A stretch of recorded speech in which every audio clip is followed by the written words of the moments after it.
আইপ্যাকের office এবং কর্ণধারের বাড়িতে ইডির তল্লাশি ঘিরে তুঙ্গে সংঘাত। 7 নম্বর লাউডন স্ট্রিটের বহুতলে সিসি ক্যামেরা ডিভিআর বাজেয়াপ্ত করে পাঠানো হলো ফরেন্সিকে।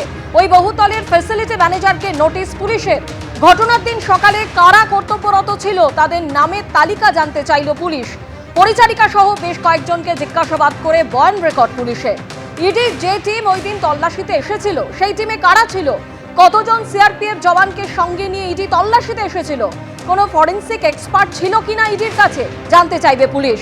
সকাল 6টা থেকে তল্লাশি শুরু হলেও সকাল 11:30টায় ইডির তরফে থানাকে ইমেল করে জানানো হয় দাবি পুলিশের। যে ইডি আধিকারিক থানাকে ইমেল করেছিলেন তাকেও নোটিশ পাঠানো হবে পুলিশ সূত্রে খবর।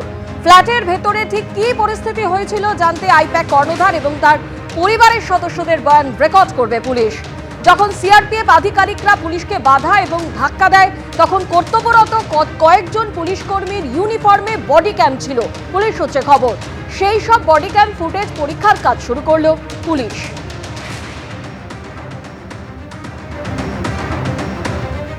আইপ্যাকের অফিস ও প্রতীক জৈনের বাড়িতে তল্লাশিতে তোলপাড়। সুপ্রিম কোর্টে গেল ইডি।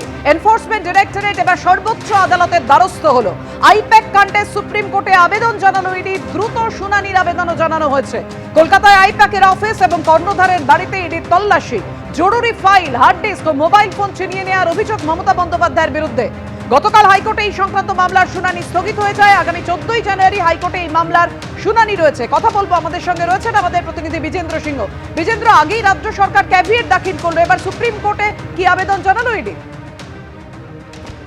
দেখো পাপিয়া, যখন 14 তারিখ ডেট পড়েছিল কলকাতা হাইকোর্টে, তারপর থেকে ইডি চাইছিল যে তার আগে দ্রুত শুনানি করানোর জন্য তারা যে পিটিশন কলকাতা হাইকোর্টে ফাইল করেছেন রাজ্য পুলিশের বিরুদ্ধে, মমতা বন্দ্যোপাধ্যায়ের বিরুদ্ধে, সেটা তারা চাইছেন দ্রুত শুনানি করতে। কিন্তু যেহেতু কলকাতা হাইকোর্ট 14 তারিখের ডেট ঠিক করে রেখেছে, তাই তারা দ্রুত শুনানির জন্য সুপ্রিম কোর্টে দ্বারস্থ হবেন এরকম একটা ইঙ্গিত তারা দিয়েছিলেন। কিন্তু আজকে দেখা গেল তাদের আগে আজকে ক্যাভিয়েট দাখিল করা হয় প্রথমে রাজ্য সরকারের তরফ থেকে, যেহেতু রাজ্য পুলিশকে তারা পার্টি করেছিলেন। এবং যদি ইডি আসে সুপ্রিম কোর্টে, সেক্ষেত্রে রাজ্য সরকারের জন্য বক্তব্য শোনা হয়, সেটা রাজ্য সরকারের তরফ থেকে তাদের পিটিশনের মধ্যে বলা হয় যে ক্যাভিয়েট ফাইল করা হয়। তারপরেই আমরা দেখলাম কি ইডিও মামলা করেছে সুপ্রিম কোর্টে, যেটা আভাস করছিলেন রাজ্য তরফ থেকে করা হচ্ছিল, সেটা সত্যি হয়েছে। এখন ইডি মামলা ফাইল করেছে এবং তারা চাইছেন দ্রুত শুনানি করার জন্য। এবং সোমবার যখন কোর্ট খুলবে তারা অনুরোধ করবেন চিফ জাস্টিসের বেঞ্চে দ্রুত শুনানি এখানে করা হোক। কিন্তু যেহেতু এখন রাজ্য ক্যাভিয়েট ফাইল করে রেখেছে, তাদের বক্তব্য শুনবে কোর্ট। যদি কোনো ইন্টারিম অর্ডার দেয় তার সম্ভাবনা কিছু কমই এখন দেখা যাচ্ছে এই মুহূর্তে পাপিয়া। কেন কি আমরা জানি 14 তারিখের ডেট রয়েছে কলকাতা হাইকোর্টে। এখন কলকাতা হাইকোর্টে মামলা পেন্ডিং রয়েছে। আর্জেন্সিটা কতটা রয়েছে এখন ইডি কে দেখাতে হবে সুপ্রিম কোর্টের কাছে, তাহলেই সুপ্রিম কোর্ট রাজি হবে এটাকে সুপ্রিম কোর্টে শুনানি করার জন্য। ধন্যবাদ বিজেন্দ্র তোমায়। বিজেপি নেতা রাহুল সিনহা কি বলেছেন দেখুন।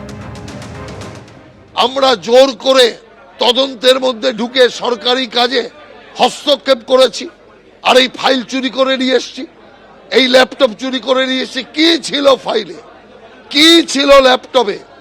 যদি আনারই হতো ইডি অফিসারদের দেখাতেন যে এই ফাইলের মধ্যে রাজনৈতিক বিষয় ছাড়া আর কিচ্ছু নেই, এই ল্যাপটপে রাজনৈতিক বিষয় ছাড়া কিচ্ছু নেই, সেই কারণে আমার জিনিস আমি নিয়ে যাচ্ছি, না দেখিয়ে হরণ করে নিয়ে আসা, এ তো পরিষ্কার মুখ্যমন্ত্রীর ক্ষমতার অপব্যবহার করে এ এক ডাকাতি। ডাকাতের স্থান হওয়া উচিত জেলখানায়। অতএব ক্যাভিয়েট করলেও জেলযাত্রা হবে, ক্যাভিয়েট না করলেও জেলযাত্রা হওয়া উচিত।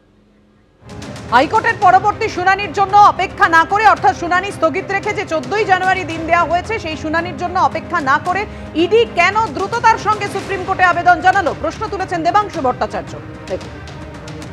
যারা 6 দিনের অপেক্ষা করতে না পেরে ইমিডিয়েট তদন্তের জন্য সুপ্রিম কোর্টে চলে গেল, তারা 2022 সালের গোয়া বিধানসভা নির্বাচনে নাকি কয় লাখ টাকা খেটেছে বলে যে অভিযোগ করেছে, সেই 2022-এর নির্বাচন পেরিয়ে 23, 24, 25 তিনটে গোটা বছর কেটে গেছে। তো আমাদের বক্তব্য, এই 3 বছর কি তারা উলের কথা বুনছিলেন? তারপরে যারা 3 বছরের জন্য যাদের কিছু যায় আসে না, যাদের পরোয়া পড়ে না, ফারাক পড়ে না, হঠাৎ 6 দিনের অপেক্ষায় তাদের পরোয়া ফারাক পড়ে গেল, তারা সুপ্রিম কোর্টে গিয়ে ছুটলেন।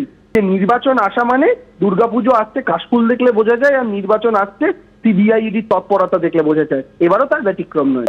এবিপি আনন্দ এগিয়ে থাকে, এগিয়ে রাখে।